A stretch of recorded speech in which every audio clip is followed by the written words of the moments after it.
বাবা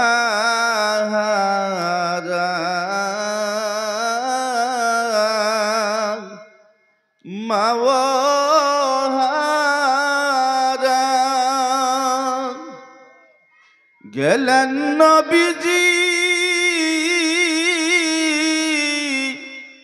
তায়েফে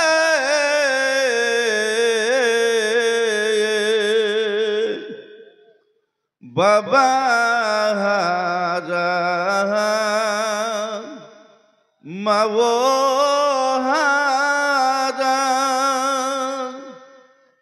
গেলেন নবীজি তায়েফে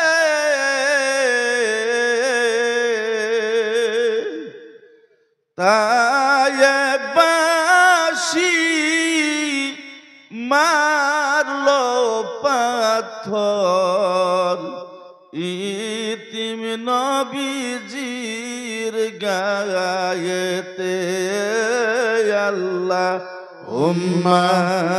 সাল্লি আলা সাইয়্যিদিনা মাওলানা মুহাম্মদ ওয়া আলা আলি সাইয়্যিদিনা মাওলানা মুহাম্মদ মারিস না রে পাথর তোরা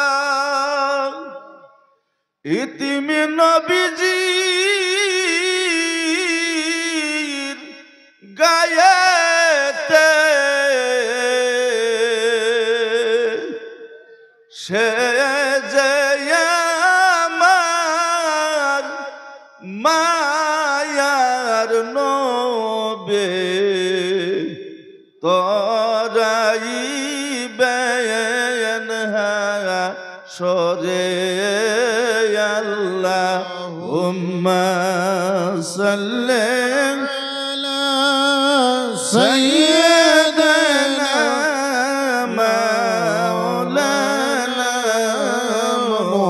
মুহাম্মদ ওয়া আলা আলি সাইয়্যিদিনা মাওলানা মুহাম্মদ ও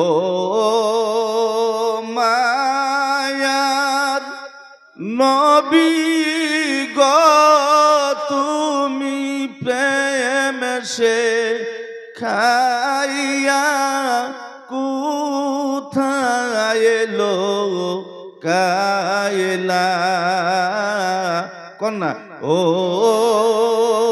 মায়ার নবী গো তুমি প্রেম শেখাইয়া কোথায় লোকাইলা কেমনে যাব তোমার কাছে নবী স্বপ্নে যুগে বলো না প্রেম শেখাইয়া কোথায় লোকাইলা ও মায়ার নবী গো তুমি প্রেম শেখাইয়া কোথায় লোকাইলা তবে যা হোক সেই মহান আল্লাহর শুকরিয়া আদায় করে একটু সময় আপনারা আসেন তো গো 10টা মিনিট সময় আসেন না ইনশাল্লাহ না বেজার হবেন যে বাড়িতে দেখায় ওয়াজ করতেছে বাবা যদিও বাড়ি কথাগুলি আমার বাড়ির কথা বলবো না আল্লাহর রাসূলের হাদিস এবং কোরআনের কথা বলবো শোনার জন্য রাজি আছি কারা কারা হাত দেখায় ইনশাল্লাহ অল্প সময় মাত্র অল্প সময় ইনশাল্লাহ মুসলমান এই মাসের নাম রজব মাস এই মাস মেরাজের মাস যেই মাসে রোজা পাইলাম যেই মাসে নামাজ পাইলাম এক কথায় যতগুলি ইবাদতের চাবিকাঠি এই মাস জুড়ে বলি সুবহানাল্লাহ। সেই মাধ্যম দিয়ে এই মাস এমন একটা মাস যেই মাসে আমার নবী, আপনার নবী, জান্নাতের কান্ডারি নবী আমার আল্লাহর সাথে সাক্ষাৎ করেছে। জোরে বলি সুবহানাল্লাহ। বহুত ওয়াজ শুনলেন, হযরত উলামা একরামগণ কষ্ট করে আসে ওয়াজ নসিহত করলেন। এই জায়গাতে আমার অতি আদরের স্নেহের যেই মানুষগুলি বসে আছেন, দূর দূরান্ত থেকে আসা আমার গ্রামবাসী যুবক ভাইরা, অত্যন্ত কষ্ট পরিশ্রমের মাধ্যম দিয়ে যেই আজকে জলসার আয়োজন, যদিও মানুষ কম হয়েছে বাবা, জলসা তো জলসাই, ঠিক না বেঠি? সাপ সাপ ফেটি সাপের বাচ্চা যদি ছোটও হয়, ওর বিষ আছে কি নাই? বিষ আছে, বিষাক্ত। সেই মাধ্যম দিয়ে এই ফোলাফান, এই কি হইলে আমি আইলে এর আগের ভেজাল বাজে। আমি যতক্ষণ স্টেজ না আসবো ভেজাল নেই, আমি আইলে আগের বাঁশি বাজাবো, চিল্লা চিল্লি করবো। দাও দুটো লাগাই দাও যা আছে কপালে।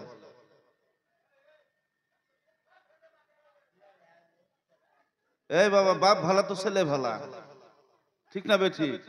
বাপেরা বাড়িতে ঘুমায় আছে, পোলাফান পাঠা দিচ্ছে অত্যাচার করগা, বুঝেন নাই? তাইফেও তো তাই হয়েছিল। তাইফের জমিনে বড় বড় কাফেরেরা, পাথর তো নবীকে মারে নাই, বড় বড় কাফের যারা এরা ছোট বাচ্চাকে শিক্ষা দিচ্ছে যে ওই মোহাম্মদ আসতে আছে, পাথর মারিয়া তারা দজুরকম নাউজুবিল্লাহ। তো বাবা, সেই মাধ্যম দিয়ে বহুতগুলি কথা মনে হয়। কিতাব পড়ছি তো আমরা, তো আর কিস্তের কাহিনী বা ওয়াজ শুনে শুনে মুখস্থ করি কে, কিতাব কোরআন কিছু পড়ছি বাবা। সেই মাধ্যম দিয়া আমরা এমন একজন নবীর উম্মত, যেই নবীর উম্মত হওয়ার জন্য অন্যান্য নবীরা আল্লাহর কাছে দরখাস্ত দিচ্ছে। জোরে বলি সুবহানাল্লাহ। ওই নবী আমার কত কষ্ট করছে, আজকে শান্তির ইসলাম পাইলাম, একটা হাত কাটা দরকার হয় নাই। এই মাইকটা দত্তরে টান, দত্তরে।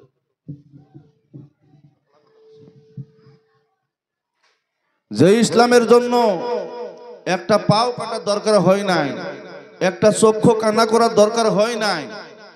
অতি সহজে যদি সম্পত্তি পাওয়া যায়, এই সম্পত্তির কদর কেউ বুঝে না, ঠিক না বেঠি?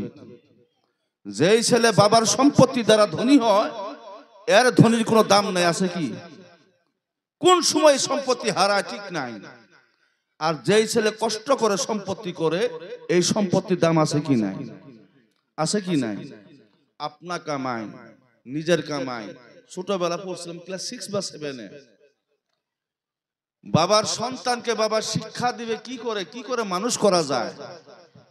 ছেলে অকর্মা, কাম কাজ কিছুই করে না। সেই মাধ্যম দিয়ে বাবাই চিন্তা করে, আমি যদি মারা যাই ছেলে খাবো কি কইরা। একদিন বাবাই কইলো, এই ছেলে, আজকে যদি টাকা কামাই করে না আসস, তোর বাড়ির ভাত বন্ধ, তোর ভাত দিব না। ছেলে চিন্তা করে কি করা যায়, কি করে টাকা উপার্জন করা যায়। ওর মামার বাড়িতে গেছে, দেখো মামা, বাবা কইলো যদি কামাই করে টাকা না নেই ভাত দিব না, তে আমার কিছু টাকা দাও। মামা আদর করে ভাঙলে কয়েক টাকা দিয়া দিল। বাবারে দেখো, বাবা এই টাকা নেন, কই যে কুয়াত ফেলাই দিয়ে থয়, কুয়াত ফেলাই দিছে। পরের দিন বাবাই কয়, আজকে যদি টাকা ইনকাম না করস, তোর বাড়ির ভাত নাই, বিছনায় জায়গা হব না। এই ছেলে চিন্তা করে কোন যায়, আজকে ফুফার বাড়িতে গেছে, ফুফুর বাড়িতে গেছে, যাই টাকা নিয়ে আইছে। বাবারে দে, বাবাই টাকা নেন। বাবা কই যে কুয়াত ফেলাই দিতে হয়, ওই যা ফেলাই দে।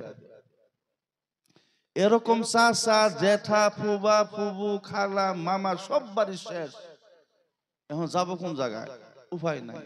লাস্টে দিয়ে সন্তানটা রাস্তায় দাঁড়ায় আঙ্গুল কামড়াইতে আছে, চিন্তা করতে আছে কোন থেকে টাকা ইনকাম করা যায়। এরই মধ্যে একটা বিদেশ সফর করা মানুষ বিদেশ থেকে আইছে, হাতে একটা বড় টাং, ওজন গধুর ভারী, নিতে পারে না। এই ছেলেটা যে ওনারা কয়, তোমার টাংটা তোমার কষ্ট হয়েছে, আমি যদি নিয়ে দেই কয়েকটা টাকা দিবা। ও বাবা, তোর 50 টাকা দিন যদি আমার বাড়িতে নিয়ে দেস। বাস, এই মাথায় টাং নিয়ে যাইতে আছে, শরীর ঘাইমে ঘাইমে পানিগুলি মাটিতে পড়তে আছে। এই 50 টাকা যখন বাবার এনে, বাবার টাকা নেন, বাবার টাকা নিয়ে কয়, কই কুয়াত ফেলাই দিতে হয়। তোমার মাথা খারাপ হয়েছে, এই টাকা কুয়াত ফেলান টাকা দে। কয়তদিন যে দিলি, কয়তদিন দিছি মামার বাড়ির টাকা, পুহার বাড়ির টাকা, এই টাকা আমি কষ্ট করে উপার্জন করছি, এটা কুয়াত ফেলান যাইব না। এটা হচ্ছে আপনা কামাই। এই ইসলামের জন্য যদি একটা সন্তানকে তীরের আগালে ধরা লাগতো, এই জায়গায় মানুষ ভরপুর হইতো, ঠিক না বেঠি? এই ইসলামের জন্য যদি একটা চক্ষুখানা হইতো, এই জায়গায় মানুষের জায়গা হইতো না। এই ইসলামের জন্য যদি সম্পত্তি ক্ষয় করা লাগতো, এই জায়গায় মানুষের অভাব হইতো না। আমরা তৈরি ইসলাম পাইছি, এই জন্য নবীর মহব্বত নাই, আল্লাহর ভালোবাসাও নাই। মনে মনে ভাবতে আছি এই জীবন শেষ না, আপনাকে আমাকে মরার সাথে সাথে কবরে রাখা হবে। 40 কদম চাই যাক চাই না যাক, ওই সময়টুকু তারপরে আপনাকে আমাকে বসানো হবে, জিন্দা করা হবে, সওয়াল জবাব করা হবে। ওই দিন কি জবাব দিব আল্লাহকে? কিছু পুঁজি আছে কি? কিছু সম্পত্তি করছি কি? কি নিয়া কবরে যামু আমি? মুসলমান, কবর নিদারুন ঘর, অন্ধকার ঘর, খিড়কি নাই, দরজা নাই, ল্যাপ নাই, তুসুক নাই, একটা মোমবাতির আলো নাই। কেমনে থাকবো সেই কবরে? সেই চিন্তায় মানুষ অনাহারে থাকার কথা ছিল, বেভুর থাকার কথা ছিল, সংসার ভালো না লাগা কথা ছিল। কিন্তু যে ব্যক্তি বেশি সংসারকে ভালোবাসে, তার কবরের কথা কিয়ামতের আগেও বলা হবে না, ঠিক না বেঠি?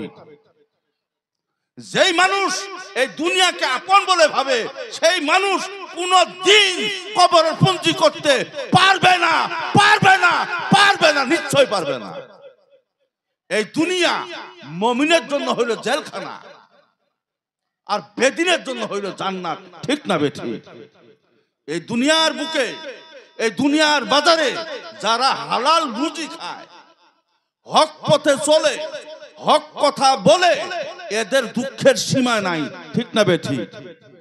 আর যারা ঘুষ খায়, সুদ খায়, লুচ্চা, লাফাঙ্গা, এদের সুখের সীমাই নাই, ঠিক না বেঠি? আওয়াজ দিয়ে বলেন। মুসলমান, কয়েকদিন যে হায়াতটা পাইছি, অন্যান্য নবীরা এই আমাদের সারা জীবনের হায়াত এক কাপ চা খাওয়ার সময়, যেরকম সুবহানাল্লাহ। আদম সফিউল্লাহ 1000 বছর, চিন্তা করছেন কত বছর? 1000 বছর হায়াত পাইছি। আর আমরা পাই কয়দিন? 10 ভাগের 1 ভাগও না, 9.5 ভাগ নাই। আমগরে গড় আয়ু 60 বছর। এই 60 বছর সময় যাইতে আছে না, অতিবাহিত হইতে আছে না, হাতে টাস নেই, জুয়া খেলে সময় টাইম পাস করতে আসি, লড্ডু খেলে টাইম পাস করতে আসি, পাবজি খেলে টাইম পাস করতে আসি।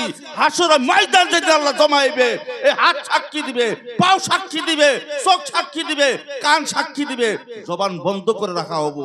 সেই দিন কি জবাবটা দিব? করছি কি পুঁজি? মুসলমান, এত সহজ মনে করবেন না। যদি গরু গাই গাধা হইতাম, বাস কোনো টেনশন ছিল না, মরার পরে মাটির সাথে মিশে যাইতাম। আপনাকে আমাকে মাটির সাথে মিশানো হবে না,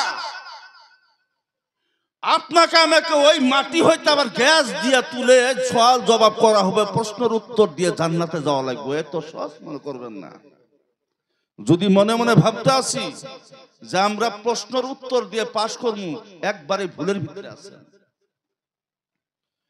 যে প্রশ্ন করা হবে, আল্লাহ তাআলা যদি বান্দাকে প্রশ্ন করে, উত্তর দেওয়ার ক্ষমতা কারো আছে কি? কেউ রাখেন কি? আমার নাই। যদি আল্লাহ দয়া করে, তাই যদি পার পাই, দয়া ছাড়া বাঁচার কোনো উপায় নাই। এই চোখে জিনা করছে, আমার হাতে জিনা করছে, আমার পায়ে জিনা করছে, আমার কানে জিনা করছে। জিনা করতে করতে আমরা একদম জিনার সাগরে ডুইবা আছি। এখন বলবেন হুজুর আমি তো জিনা করি নাই। চোখ দিয়ে পর নারীকে যদি একবার খারাপ নজরে দেখছেন, চোখের জিনার সাথে সাথে আল্লাহ দরবারে হয়ে গেছে, ঠিক না বেঠি? এই হাত দিয়ে যদি ওরা কোনো কারাম কর্মের মতো ইচ্ছা গেছিল, যে হাত দিয়া এই বস্তুটা যদি ধরতে পারতাম, বাস সেই মাধ্যম দিয়ে বাবা এই দুনিয়াকে শেষ মনে করবেন না। আপনাকে আমাকে আবার আল্লাহর কাছে যাইতে হবে। গুড্ডি